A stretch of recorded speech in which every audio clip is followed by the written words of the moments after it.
go. So here I go. Yeah. Pull back the throttle.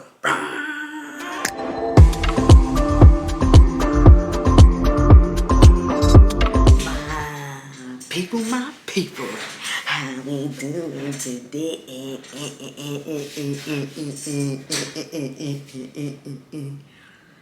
First of all, let's talk about the face beat that your girl just did in like 5 minutes, because anybody who know me on Instagram know that the struggle is real for your girl in makeup, right? Clearly, I am not a makeup influencer. But anyway, let's get into the story time of how I broke my femur bone in 2 places and my pelvic bone. Child. I'm gonna be sharing a couple pictures throughout the whole story time. I don't have much, but I'll show when I'll try to be a little badass on the little motorcycle, thinking I was cute, trying to be a little bad girl, you know what I'm saying? Little biker girl. Wasn't working out for me, clearly. So Emmanuel, my beautiful fiance, he became this biker guy back in like, I don't know, 2014, 13, around there. So I wanted to be cute. Before, I used to just, at first I used to just ride on his back and chilling, vibing as the cute biker girl in the back seat. And then when in 2016, we moved back to New York because we were living in Rhode Island. That's another story time. And I was like, hey, we started to practice. Like I used to go by myself, do the little room around the thing, right? So this one day, we were like, you know what? Let's start taking it around the block, start hooking it up, right? So your girl wanted to start doing it by herself. So we had such a beautiful day that day. We like linked up with my cousin. We went to the gym. We was playing basketball. I remember like jumping on some wall because we was playing some game and all that stuff. I feel like it was God was like, yeah, girl, jump up on this wall, because after that, I don't know if you're ever going to be able to jump up on that wall like that again. So go ahead and enjoy your jumping on the wall. So then we went back to my mom's house, and we met with a neighbor up the street, and I hopped on the motorcycle by myself, and I was like, babe, let me swing it around the block and let's do this, because I wanted to start riding. I wanted to eventually maybe get my own motorcycle and I could ride with him and his friends, and just being cool, trying to follow your man, you know what I'm saying? Not the best idea, guys. And then so I hopped on. I was like, all right, let's do this. I went around one time. Your girl killed it. You feel me? Hype. When you hype about something, you like, yeah, I did it. So you see, I'm hype right now because I remember how excited I was. And then so I swung it around the block, right? And Meg was standing there with my neighbor, chilling. And then he sees me coming up. He sees I did it. I did great. So he started hyping me up. When your man hyping you up, you feel even more hyped than what you already did. So hype up. And he's like, let's go, baby. Let's go. So here I go. Yeah. Pull back the throttle. Mind you, there's a stop sign like a few feet away from me. I don't know where I'm going. The stop sign's right there. I go. I see the stop sign, but the bike ain't stopping, baby girl. I keep going. Thank God there was like a speed bump right there, because there was another van. I think that's the only person that saw the impact. So anyway, let's get back to it. So I'm riding, and then I realized this was what's going on in my head in this moment. I'm like, okay, I am going fast. For some reason, I'm pressing the brakes. But then I feel like then I got confused. So I started pulling back the throttle and pressing the brakes at the same time. I don't know what I started to think about, what I started to do. But all I kept thinking was like, you know what? I'm trying to fiddle with this thing. I'm trying to get this thing to stop or whatever it is. And I realized that I was going through the stop sign and I wasn't stopping. And mind you, I had to turn the corner. So I wasn't going straight. I was supposed to turn the corner. So I realized that I wasn't going to stop at the stop sign. So At that point, when I realized that whatever happens, happens, but I didn't feel like I was gonna die. You know, I mean, I don't know if people feel like that, but I know they say like, yo, you know when you're about to die. Like, I didn't feel like I was gonna die, but I just hit the point where I was like, you know what? There's nothing I could do now. And I just closed my eyes, clenched myself like this, which this is the worst thing to do in an accident. You're not supposed to clench because that's when bones break and all kind of. But I mean, what can you do? It's human reaction. So I just kept going. I closed my eyes, put my head down, and I just felt myself go boom. I just remember hitting the car, hitting something. I don't know what it was. I just remember hitting something and me on the floor. So I don't think I went unconscious. I just feel like my eyes was just like closed and my body was just doing whatever it needed to do to get to where it needed to get to until I felt like I can open up my eyes again. So whatever happened within that, like I said, the only person, I wish I could find that person. So if you out there and you saw a black motorcycle back in 2017, it was 2017, back in 2017, summertime, around July-ish, please contact me because I want to know what really happened to myself when I closed my eyes and hit that car. Like, did I flip up and down? Like, what happened to me? But anyway, so I ended up, the next thing I remember, I ended up on the floor. I was on the floor and I'm laying on my side. My helmet is off, my wig is off. I had a wig on. My helmet, my wig off, my shoe missing. And I'm laying on the ground and I'm like, my body's like this, like a little infant kind of vibe. And I just remember the excruciating pain. Like, after I opened up my eyes and I started looking around, I seen Emmanuel come walking towards me, like running towards me. Babe, you okay? You okay? You okay? And then I remember opening up my eyes and I'm laying down on the floor. And then I remember this excruciating pain. I would not wish this pain on my worst enemy, okay? And it was on my left thigh. The most excruciating pain in the world. And I just remember clenching onto my leg, well, trying to because it was in so much pain, clenching onto my leg and screaming, my leg, my leg, my leg, my leg, my leg. And I just started screaming at the top of my lungs because it was the most craziest pain that I have ever felt. So then Emmanuel comes running up to me. The ambulance is being called. Mind you, my mom saw me rolling around the block, but she went back in the backyard to hang out with her friends because she was barbecuing. She said later on that she heard the ambulance come, but she didn't know it was for me. So anyway, we'll get back to that part. So then I'm like holding on to my leg. The ambulance finally ends up coming. The people start picking me up. I started yelling at the people at the top of my lungs, do not touch my leg, because they wanted to like stretch it out and put it on the splinter and do all of these stuff. And I'm sure that's what they were supposed to do. But I was screaming so loud. You know, them were short people. We got loud voices, very intimidating.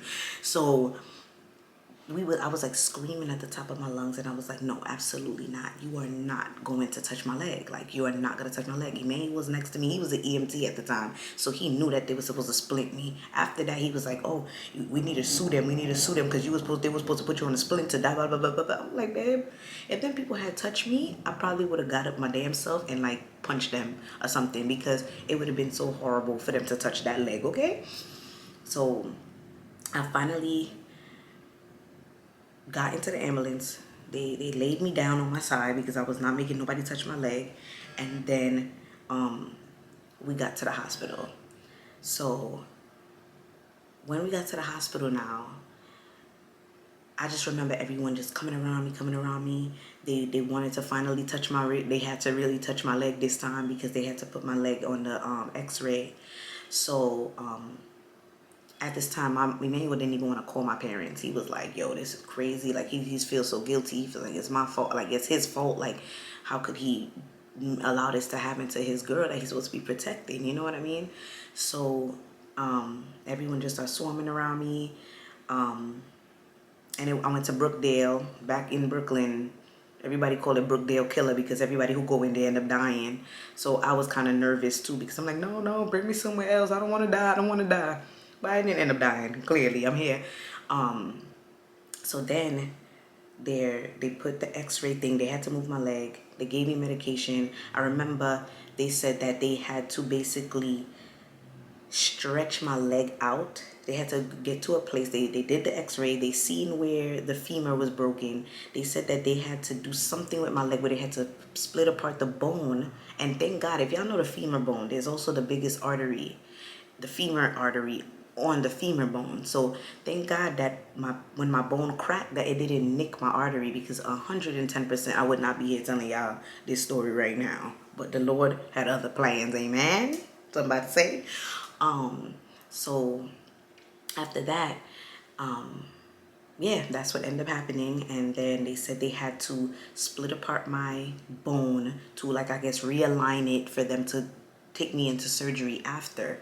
So they gave me these drugs to like sedate me, but I wasn't like fully asleep. They just, I guess, to just calm down my body or whatever it is. And and whatever drug that was, I don't know what drug that was, Lord. If somebody know that drug, put it under the comment. I felt like I was in like a parallel universe. Like I saw colors.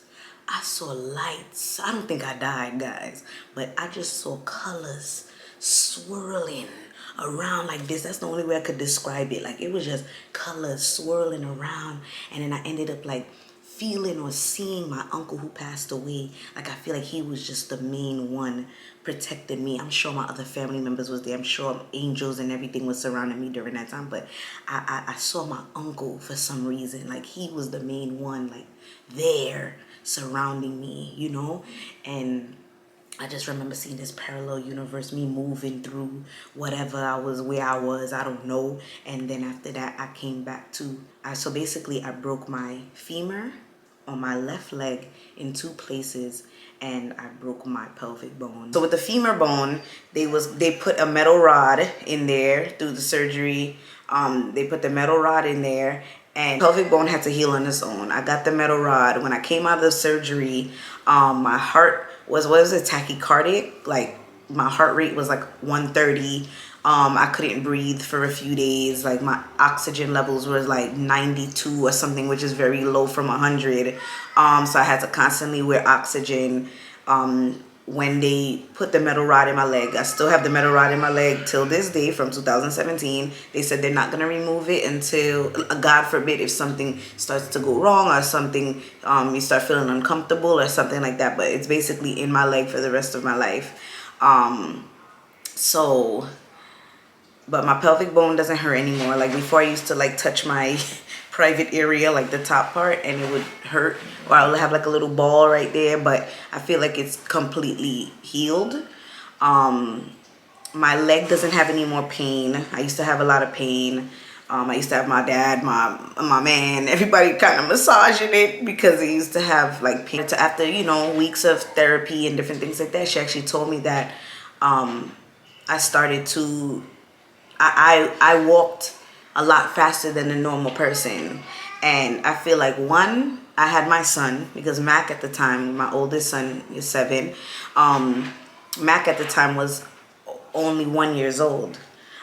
He wasn't even 1 yet. He was almost 1. So I feel like, 2, that was my ambition. That was my motivation to hurry up and start walking so I can be a mom to him and get back on it and never make that mistake again. Got a job as a teacher in financial district in May.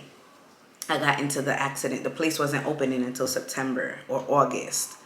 Then I got into the accident in July.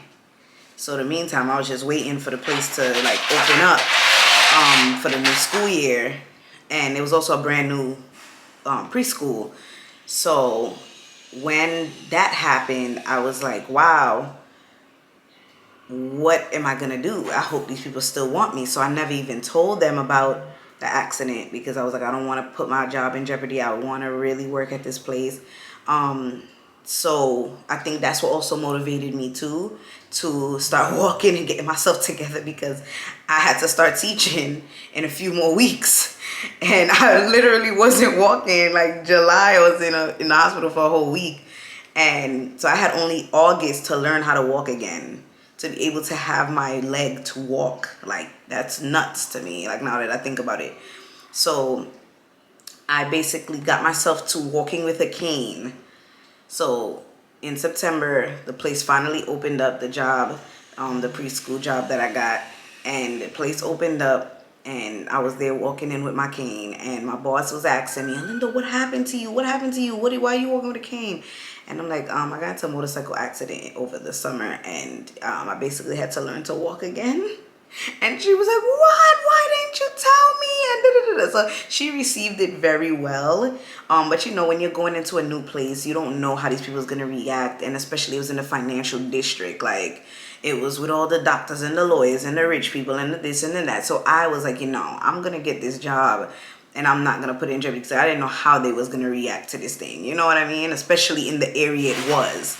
So, yeah, but I basically, by September, I was walking with a cane, and now I do not have a limp. I do not have a walk. I do not have, like, I can walk perfectly fine. I can run perfectly fine. I can exercise. I can do all of that stuff.